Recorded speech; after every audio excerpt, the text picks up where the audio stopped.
Hello. Today's episode number 150 of the Professor Slots podcast is a casino trip report to Hollywood, Lawrenceburg in southeast Indiana, about 30 miles east of Cincinnati. I will also have some announcements later in today's episode about what I hope will be improvements to this podcast. Thank you for joining me for the Professor Slots podcast show. I'm John Friedel, and this is the podcast about slot machine casino gambling. It is where I provide knowledge, insights, and tools for helping you improve your slot machine gambling performance. In case you missed it, on my last episode, I went over 3 ways to succeed at new-to-you casinos from my weekly live stream Q&A session on YouTube. Further, I reviewed Ohio slot machine casino gambling in 2021. I hope you enjoyed listening to my last episode as much as I enjoyed making it for you. Remember to sign up at courses.professorslots.com to register for my online course for slots enthusiasts. 30 days to play slots smarter and win, including how to leave a casino with your winnings. On the eastern border of Indiana, near Lawrenceburg, lies Hollywood, Lawrenceburg. This casino offers Class 3 Vegas-style slot machines. What follows is my review of this casino. Indiana's 1851 Constitution banned lotteries, historically interpreted by courts to mean all gambling. In 1988, Indiana approved a constitutional amendment removing this ban. Within months, cities with economic difficulties had casino proposals, including 10 riverboat casinos. In 2007, Indiana allowed horse tracks to have as many as 2,000 electronic gaming machines. Indiana has 11 commercial casinos and 1 American Indian tribal casino. The largest casino in Indiana is Horseshoe Hammond. The second largest casino is Hollywood Casino Lawrenceburg. Furthermore, Hollywood Lawrenceburg was originally established as a riverboat casino. However, the Indiana State Legislature approved land-based casinos in 2015, allowing riverboat casinos to move into a land-based casino facility if located on their current property. Part of my casino review will be to ascertain if Hollywood Lawrenceburg remains a riverboat casino or has renovated itself since 2015 to a non-riverboat casino property.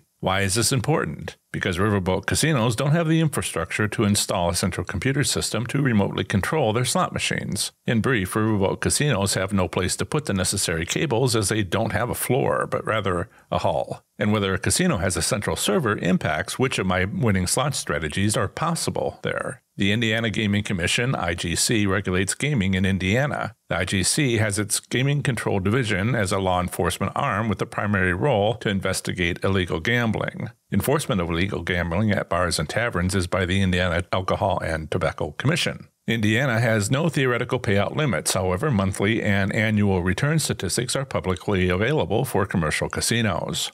The IGC offers comprehensive annual reports on all aspects of legal gaming in Indiana. The casino hold percent for each commercial casino is win divided by coin in. Subtraction from 100% gives the player win percent. Calculate annual win percent from page 43 of the fiscal year 2021 annual report. Monthly win percent is from page 6 of the PDF or worksheet sheet 6 of the Microsoft Excel spreadsheet from monthly revenue reports. The monthly player win percent for Indiana's casinos in August 2021 were Ameristar East Chicago 90.6%, Belterra at 91.2%, Blue Chip at 91.2%, Caesars Southern Indiana at 90.2%, French Lick at 91.2%, Hard Rock Northern Indiana at 90%, Harrah's Hoosier Park at 89.7%, Hollywood Lawrenceburg at 90.5%, Horseshoe Hammond at 90%, Indiana Grand Racing 89.8%, Rising Star 89.4%, and Tropicana Evansville at 90.1%. The highest return in August 2021 went to 3 casinos tied at 91.2%, Belterra, Blue Chip, and French Lick.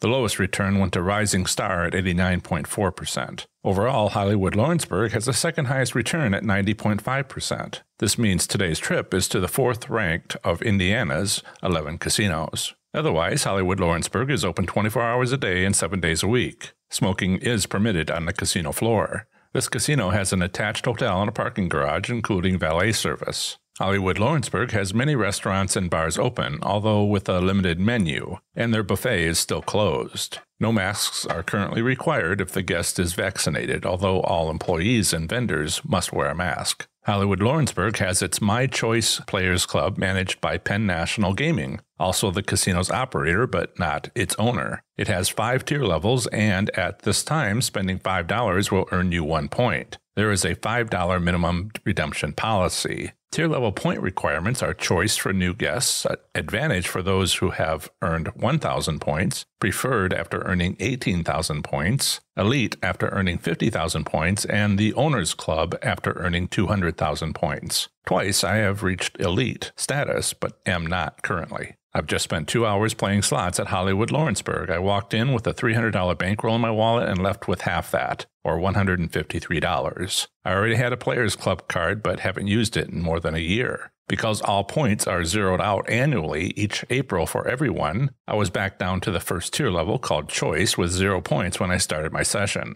When I left 2 hours later, I had 192 points. At a cost of $5 per club point, I spent $960 today at Hollywood Lawrenceburg. According to my wallet, however, I spent $147 as my bankroll dropped from $300 to $153, meaning I cycled my bankroll about 3 times. Upon arrival, I spoke with a casino employee at the cashier's cage who informed me that Hollywood Lawrenceburg is no longer a riverboat casino and is entirely on land as a modern casino. That means they have a central server and slot machines can have their odds of winning updated at any time rather than only when serviced by a slot mechanic. The first and most notable feature about Hollywood Lawrenceburg is how far apart groups of slot machines are from each other. 20 to 30 feet apart is common. Unless located along a wall, most slot machines are set up as circular carousels. What does this mean in terms of my winning slot strategies? It means that strategy 9, location, location, location, is hard to implement. With 20 to 30 feet between carousels and slot machine rows along the walls, when walking down wide walkways, nearly every machine is clearly visible from a distance.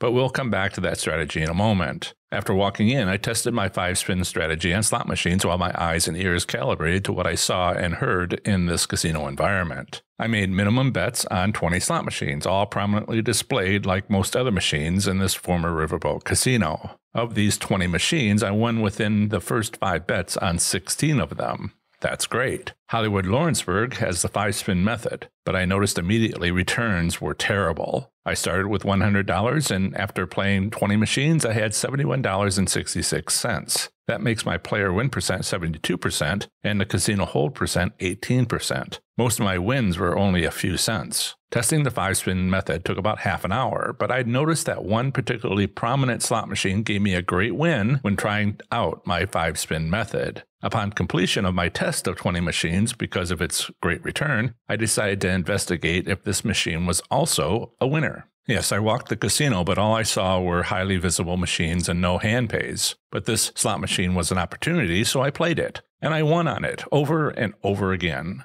This Dragon Emblem slot machine is a 5-machine carousel with no other machines or carousels within 20 feet. The particular machine I played directly faces the Celebrity Table Game and Sunset Bar areas. From 1:10 p.m. until exactly 2 p.m., I won bonus round after bonus round. Starting with my $200 bankroll, I made minimum 90-cent bets on this penny machine and exceeded a $300 bankroll several times. At 2 p.m., the bonus rounds mostly stopped happening and direct wins became few and far between. I continued to play for another 30 minutes because I'd planned for a 2-hour session. During this last half hour, I tried switching bet size to the mid-range offered, $2.70 per bet, then maximum bets of $4.50. I also inserted my remaining bankroll from the 5-pull test. At my 2-hour deadline, I finished my session at half the bankroll I'd brought to the casino. My largest wins, with a minimum bet of 90 cents, were $75, $81, and $86. For mid-range bets of $2.70, my biggest win was $114. At maximum bet of $4.50, my biggest wins were $144, $109, and finally my biggest win of the day at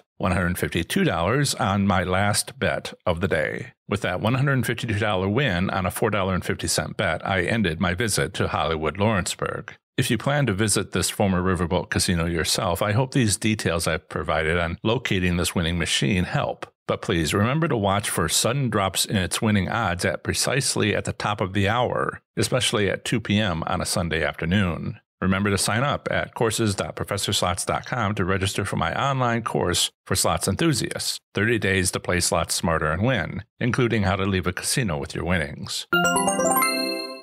Now for a few announcements about changes I'm making to this podcast. I'm starting to do those things I promised I would do, as well as other improvements, which seem like the right thing to do. On the video side of Professor Slots, I'm now creating daily videos as well as Monday casino trip reports, video recorded in my car. Wednesday videos on each state, but with a twist to make them more interesting to everybody, and a new slots video on Fridays, and of course my YouTube live stream Q&A session at noon Eastern on Saturdays. But I will no longer be sharing my live stream audio with you here on my podcast like I have over the last 85 episodes. I'm no longer combining two audience, you and my live stream audience with their live chat. Going forward, you'll be getting your own episodes which don't include the audio of my live streams. I am, however, considering sharing this audio with my audience on YouTube. After all, turnaround is fair play, right? Of course, you will still be able to find my Professor Slots podcast wherever you listen to podcasts. Finally, the next 10 podcast episodes, including this one, will not include state-by-state updates. Why? Because I'm behind on them, but only for their videos and website articles.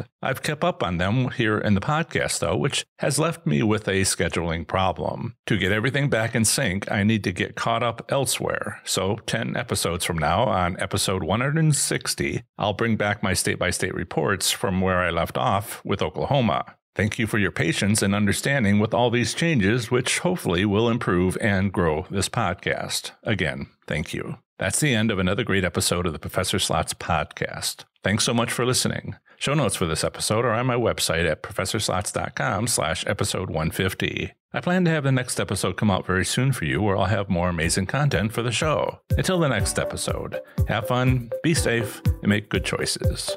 Bye.